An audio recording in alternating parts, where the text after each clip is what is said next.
नमस्कार दोस्तों, 8 PM में आपका स्वागत है। मैं हूं आपका दोस्त धर्मेंद्र कमारी। दोस्तों, आज जो शुरुआत है वो एक सवाल से करते हैं और सवाल ये है कि क्या हरियाणा में भी कोई मंत्री पंजाब की तरह बर्खास्त होने वाला है या हो सकता है, किया जा सकता है। आज आप और हम इस सवाल का जो जवाब है उसको जानने की कोशिश करेंगे। आप जरूर कमेंट करके अपना जवाब भी देना। दोस्तों, हुआ यह है कि पंजाब के मुख्यमंत्री भगवंत मान ने अपने हेल्थ मिनिस्टर विजय सिंगला को 1% कमीशन लेने की शिकायत के बाद बर्खास्त कर बाहर का रास्ता दिखा दिया है। और इसके बाद खुद भगवंत मान जी ने मीडिया के सामने आकर अपनी बात रखी है। अरविंद केजरीवाल ने भी आम आदमी पार्टी को कट्टर ईमानदार पार्टी बताते हुए इसे देश में एक नई शुरुआत बताया है। और ये सच भी है दोस्तों कि आज आम आदमी पार्टी ने जो कुछ भी किया है वो वास्तव में बहुत बड़ा काम है और दूसरी पार्टियों के लिए अब इस काम को काउंटर करना बहुत जरूरी हो जाएगा, क्योंकि अब लोगों में इसकी खूब चर्चाएं शुरू हो गई हैं। और भ्रष्टाचार खत्म करने की बात तो सारी पार्टियां करती हैं, लेकिन ये खत्म नहीं होता है, कभी भी उल्टा बढ़ता चला जा रहा है। लेकिन लोग इसमें फंसकर छटपटा रहे हैं, मुक्ति पाना चाहते हैं। उधर पंजाब के जो बर्खास्त मंत्री हैं विजय सिंगला, अभी तक वो चुप हैं। लेकिन इतना तय है कि आज का दिन व्यक्तिगत रूप से उन पर बहुत भारी पड़ा है।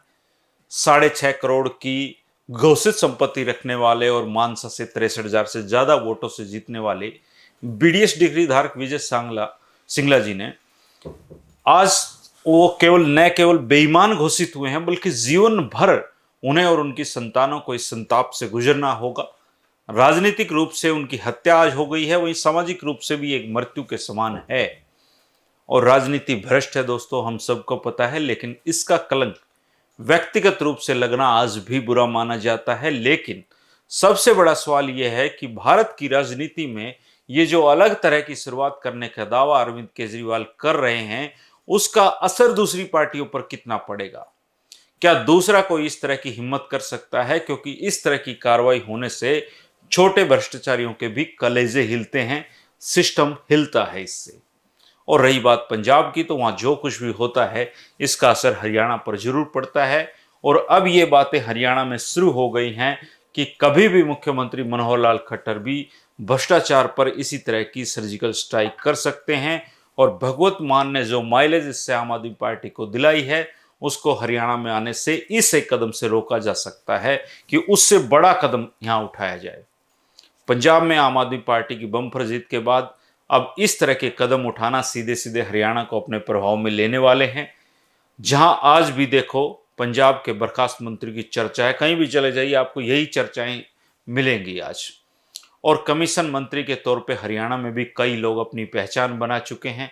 लोग अभी सवाल कर रहे हैं कि क्या वो बर्खास्त होंगे। इस पर चर्चाएं खूब चल रही हैं। हरियाणा में आम आदमी पार्टी अपने पैर पसारना चाहती है, सबको पता है, अपने संगठन पर काम कर रही है। और इस आंधी को भाजपा हर हाल में हरियाणा में रोकना चाहेगी। और अगर मुख्यमंत्री मनोहर लाल खट्टर तीसरी बार हरियाणा में भाजपा की सरकार लाना चाहते हैं, तो उन्हें भगवंत मान से बड़े कदम हरियाणा में उठाने पड़ेंगे। और ऐसा कहा जा रहा है कि निकाय चुनाव के बाद हरियाणा मंत्रिमंडल का चेहरा पूरी तरह से बदल जाएगा। एक नए मंत्री की गुंजाइश अभी भी है और कईयों की छुट्टी हो सकती है। और चर्चाएं यह हैं कि 2024 से पहले एक फाइनल मंत्रिमंडल विस्तार ऐसा होगा और मनोहर लाल कैबिनेट का चेहरा पूरी तरीके से बदल जाएगा। और उम्मीद करते हैं कि अगर ऐसा हो तो ये जो भ्रष्टाचारी मंत्री हैं इनसे मुक्ति मिल जाए। मुख्यमंत्री मनोहर लाल जी खुद कई बार कह चुके हैं कि उनकी सरकार भ्रष्टाचार पर जीरो टॉलरेंस की सरकार है। तो उम्मीद करते हैं कि पंजाब में इस तरह के कदम के बाद हरियाणा में भी मुख्यमंत्री मनोहर लाल जी ऐसे कदम उठाने से पीछे नहीं हटेंगे। और खुद भाजपा से जुड़े लोग ये मानते हैं कि मनोहर लाल खट्टर ही ऐसा कर सकते हैं, क्योंकि भ्रष्टाचार पर वो हमेशा ही जीरो टॉलरेंस की बात करते हैं और जीरो टॉलरेंस रखते हैं। हालांकि गठबंधन की सरकार की अपनी मजबूरियां होती हैं, लेकिन मुख्यमंत्री की ताकत असीमित होती है। अगर वो कुछ करने की हिम्मत कर लें तो कोई ताकत उनको नहीं रोक सकती है।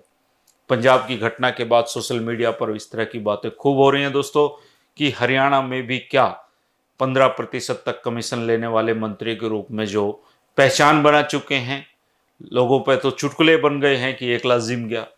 और उन लोगों से क्या हरियाणा को छुटकारा मिल सकता है। कई ऐसे सलाहकार हरियाणा में पैदा हो गए हैं जो खुद को समाज सेवी बताते हैं, करोड़ों रुपए की गाड़ियों में घूमते हैं। कहां से आ गया उनके पास ये पैसा? बताते हैं कि डिपार्टमेंटों में भी दलाल बैठा रखे हैं उन्होंने। क्या उन पर कोई कार्रवाई होगी? ये एक बहुत बड़ा सवाल आज के दिन है। और मुख्यमंत्री मनोहर लाल खट्टर जी ऐसा कर जाते हैं तो वास्तव में हरियाणा में वो केजरीवाल के इस कदम के असर को भी रोक पाएंगे। लेकिन सबसे बड़ी चुनौती इस तरह के आदमी को सामने लाने की होती है और फिर उससे ये स्वीकार करने की होती है कि हाँ, ये आदमी भ्रष्टाचार कर रहा था। असल में दोस्तों, भ्रष्टाचार कोई एक व्यक्ति या मंत्री नहीं करता है, बल्कि ये एक पूरा उद्योग की तरह संचालित होता है और उसमें शामिल हर आदमी को उसकी औकात के हिसाब से हिस्सा मिलता है। ये वर्षों से चला आ रहा है और भारत को दीमक की तरह खोखला कर चुका है। अगर ये दीमक खत्म करनी है तो ऊपर से नीचे तक एक साथ इस पूरी गंदगी को साफ करना पड़ेगा और इसके लिए बहुत बड़ा कलेजा चाहिए, बहुत बड़ी इच्छा शक्ति चाहिए और बहुत ऐसे आदमी की इसमें जरूरत होगी जिसका जीवन एक आदर्श हो। ऐसे राजनेता या शक्ति कोई भारत में ऐसा कर पाए तो ये दुनिया उसको भगवान की तरह पूजेगी आने वाले समय में।